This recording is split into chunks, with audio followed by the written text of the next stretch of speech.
اور یہ کتنی بدبختی ہے کہ امتی بیٹھ کے نبی کا علم تول رہے ہیں. ایک کہتا ہے سیر ہے، دوسرا کہتا ہے سوا سیر ہے، تیسرا کہہ رہا ہے ایک چھٹانک اور ڈال لو. کس کو تول رہے ہو؟ شرم نہیں آتی؟ سونار کے چھوٹے سے ترازو پہ رتی اور ماشے کا حساب تو ہو سکتا ہے، منوں اور ٹنوں کا حساب تو نہیں ہو سکتا. عقل کے ترازو پہ مجھے شوق آئے تو میں آپ کو تول لوں، آپ کو شوق آ جائے چلو مجھے تول لو، لیکن جو نبیوں کا بھی امام ہو بھلا اسے تولا جا سکتا ہے؟ میں تو اپنے سیدھے لہجے میں کہا کرتا ہوں، ڈٹھے ورق قرآن دے پھول سارے، تیری شان جیا نہیں کوئی ہور ڈٹھا، تیری شان دا کرے مقابلہ جیڑا انہوں عاشقاں اصلی چور ڈٹھا.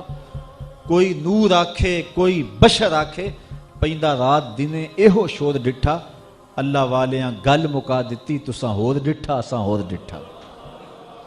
تم نے حلیمہ کی بکریوں کے پیچھے پیچھے دیکھا ہے، سدرہ پر جبریل کے آگے آگے نہیں دیکھا. اور اقبال کہتا ہے تو نے یوسف کو کنویں میں دیکھا تو کیا دیکھا، ارے ناداں جو مطلق تھا مقید کر دیا تو نے. تو ابھی تک کنان کے کنویں میں ڈھونڈ رہا ہے، وہ مصر کے تخت کا مالک بھی بنا ہوا ہے. تو اللہ وسعت نظر دے دے اور اللہ ادب نصیب فرما دے. میرے والد گرامی اللہ ان کی قبر پہ کروڑوں رحمتوں کا نزول کرے، فرمایا کرتے تھے یار نبی تو بہت بلند اور عظیم المرتبت ہستی ہے. اور لوگ نزاع کھڑا کر کے بیٹھ گئے اور ان کو تولنے لگے. کبھی علم کو تولتے ہیں، کبھی نظر کو تولتے ہیں، کبھی کمالات اور اختیارات کا وزن کرتے ہیں. فرمایا کرتے تھے کہ نبی تو نبی رہا، نبی کے غلام کی بننے والی بیوی حور جب میاں بیوی گھر میں الجھتے ہیں تو وہ جنت سے دیکھتی بھی ہے، سنتی بھی ہے اور آواز بھی دیتی ہے، قاتلک اللہ، تیری خرابی ہو، اسے کیوں تنگ کرتی ہے، یہ تو تھوڑے دن تیرے پاس مہمان ہے، یہ تو میرا شوہر ہے. کہاں سے دیکھتی ہے؟ جنت سے. اور جنت کہاں ہے؟ سدرہ سے آگے. اور وہاں سے حور دیکھتی ہے. بزرگوں کے یہ لفظ ہوتے تھے کہ حور کون ہے؟ میرے نبی کے غلام کی بننے والی بیوی. تو فرمایا کرتے تھے نبی کے غلام کی بننے والی بیوی کی نگاہوں کا یہ کمال ہے کہ وہ جنت سے دیکھتی ہے. یارو مدینہ تو دور ہی نہیں ہے. تو بدبختی ہوتی ہے کسی شخص کی کہ وہ اپنے عقل کے ترازو پہ نبیوں کو تولنے لگ جائے. یہ ہمارے ساتھ اقبال کہتا ہے جو ظلم کیا ہے وہ یہ کیا ہے کہ ہمیں ہم سے بیگانہ کر دیا. یار کوئی بیٹا باپ کو تولنے لگے اور کہے کہ میرے باپ کے پاس یہ بھی نہیں، یہ بھی نہیں، یہ بھی نہیں، تو مجھے بتاؤ کہ باپ کی نظر شفقت سے محروم نہیں ہو جائے گا؟ اور امتی تولنے لگے نبی کو تو اس کے پلے کچھ رہے گا؟ اعظم چشتی کا لہجہ تو سادہ ہے لیکن بڑا دل نشین ہے. وہ کہتا ہے یار نو میلی اکھ نہ ویکھی نہیں تا مرسیں کافر ہو گئے. تیرے پلے کچھ بھی نہیں رہے گا اگر وہاں تیری آنکھ کا جو ہے وہ گوشہ بھی بھٹک گیا تو تیرے پلے کچھ نہیں رہے گا. یہاں تو سانس بھی احتیاط سے لیا جاتا ہے.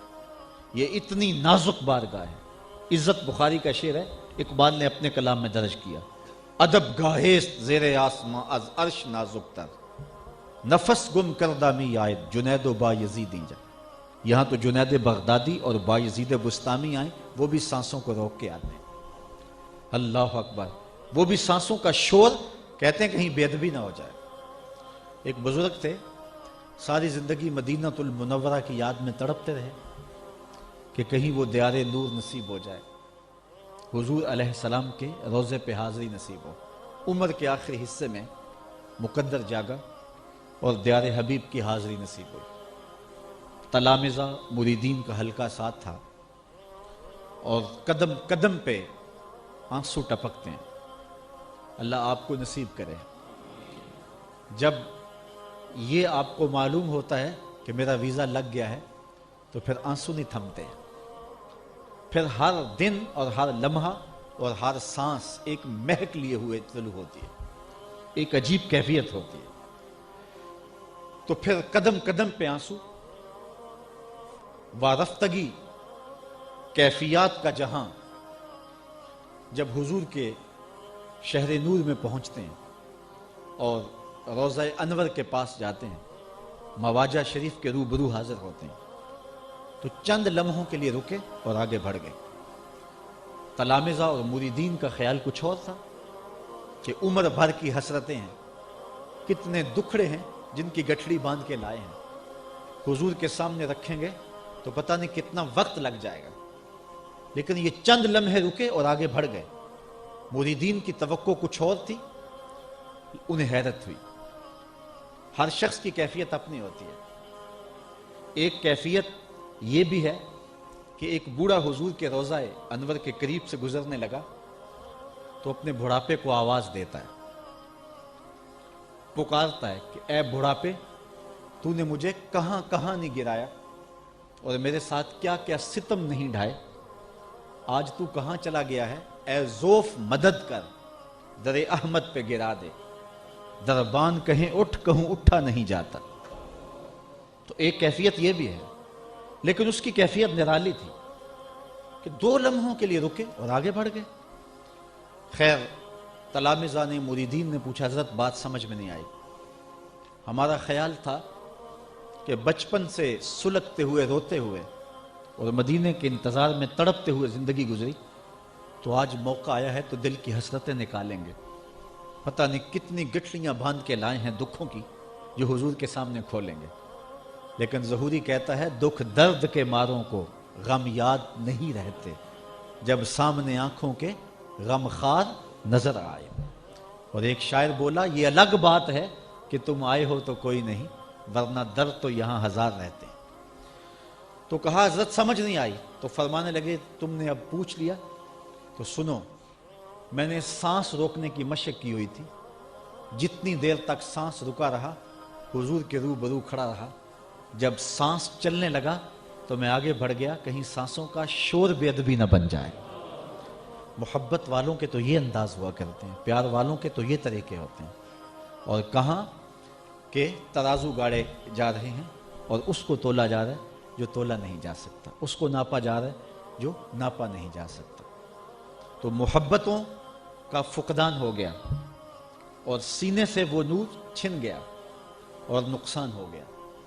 آئیے دوبارہ سے اس پیار کی جوت کو جگائیں اور حضور سے تعلق کو مضبوط کریں۔ ایسے لوگوں کی طرف ٹیڑھی نظر سے بھی نہ دیکھیں، لٹ جائیں گے، کچھ پلے نہیں رہے گا۔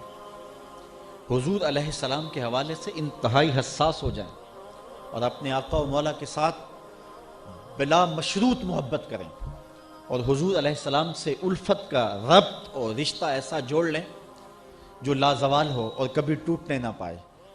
اعلیٰ حضرت تو کہتے ہیں کہ لحد میں عشق رخ شاہ کا داغ لے کے چلے، اندھیری رات سنی تھی چراغ لے کے چلے۔ وہ کہتے ہیں یہ چراغ تو ہم قبر میں بھی لے کے جا رہے ہیں، اس لیے کہ اس قبر میں بھی اجالا ہوگا تو عشق رسول کا ہوگا۔ دل دے دیوے دی روشنائی، میاں صاحب بولے، دل دے دیوے دی روشنائی جاوے وچ زمینہ۔ تو اس روشنی نے دنیا میں بھی اجالے کرنے ہیں اور قبر میں بھی اجالے کرنا ہے۔ مجھے یاد آئے شیخ عبدالحق محدث دہلوی فرماتے ہیں جب سے یہ سنا ہے کہ قبر میں حضور آئیں گے، پتہ نہیں موت کہاں مر گئی ہے، جی چاہتے ہیں زندہ ہی قبر میں چلے جائیں۔ اللہ اکبر، اس لیے کہ وہاں حضور آئیں گے۔ یہ تو محبت والوں کی بولی ہے، یہ تو پیار والوں کا انداز ہے۔ تو حضور علیہ السلام کی محبت، حضور کا پیار ایک مومن کے سینے کا زیور ہے۔ یار یہ تو وہ محبوب ہیں جو صرف انسانوں کے محبوب نہیں ہیں، بلکہ کائنات کی ہر شے کے محبوب، محبوب دو عالم سرور عالم صلی اللہ علیہ وآلہ وسلم۔ اور تمہیں پیار کی ایک کہانی سناؤں۔ مسجد نبوی کا ماحول ہے، ہجوم عاشقاں ہے، صحابہ بیٹھے ہیں، آقا کریم منبر پر جلوہ فراز ہونے لگے تو ایک جانب سے رونے کی آواز آنے لگی، کوئی سسکیاں لے لے کے رو رہا ہے۔ صحابہ دائیں بائیں دیکھا لیکن رونے والا نظر نہیں آیا، اور صحابہ حیرت میں مبتلا ہیں کہ رونے والے کی کیفیت یہ ہے کناقۃ الخلوج، جس طرح اونٹنی کا بچہ بچھڑ گیا ہو تو وہ اونٹنی چیختی ہے، اس طرح رونے والا اس درد سے روتا ہے۔ دائیں بائیں دیکھتے ہیں، رونے والا نظر بھی نہیں آتا۔ فنزل النبی صلی اللہ علیہ وسلم عن المنبر، حضور منبر سے نیچے تشریف لاتے، ایک سمجھ چل دیے، کھجور کا ایک خشک تنا پڑا ہوا تھا. حضور علیہ السلام نے اس پر دست برکت اور دست شفقت پھیرنا شروع کر دی اور اس کی گھگی بن گئی. جس طرح بچھڑا ہوا بچہ ماں کو ملے تو اس کی جو کیفیت ہوتی ہے، اس خشک تنے سے اس طرح کی آوازیں آنے لگی. آج پہلا موقع تھا کہ حضور منبر پر جلوہ فراز ہوئے تھے اور پہلے اس تنے کے ساتھ ٹیک لگا کے رسول کریم واز فرمایا کرتے تھے. منبر بنایا گیا تو اس کو ایک طرف رکھ دیا گیا اور یہ حضور کی جدائی کا صدمہ برداشت نہ کر سکے اور ایسے روتا تھا جس طرح بچے بلک کے روتے ہیں. یہ اونٹنی بچہ گم کر بیٹھتی ہے تو وہ روتی ہے. تو حضور علیہ السلام نے اس کو اپنی آغوش میں لے لیا اور اس کو تسلی دیتے رہے. آہستہ آہستہ اس کی آواز تھمی. پھر حضور دوبارہ منبر پہ تشریف لائے اور آقا کریم نے صحابہ کے چہروں پر استعجاب دیکھا. حیرت میں ڈوبے ہوئے تھے، یہ کیا منظر ہوا کہ ایک درخت رو رہا ہے؟ تو آقا کریم علیہ السلام فرمانے لگے، لو لم افعل ہاکذا لہن الی یوم القیامہ.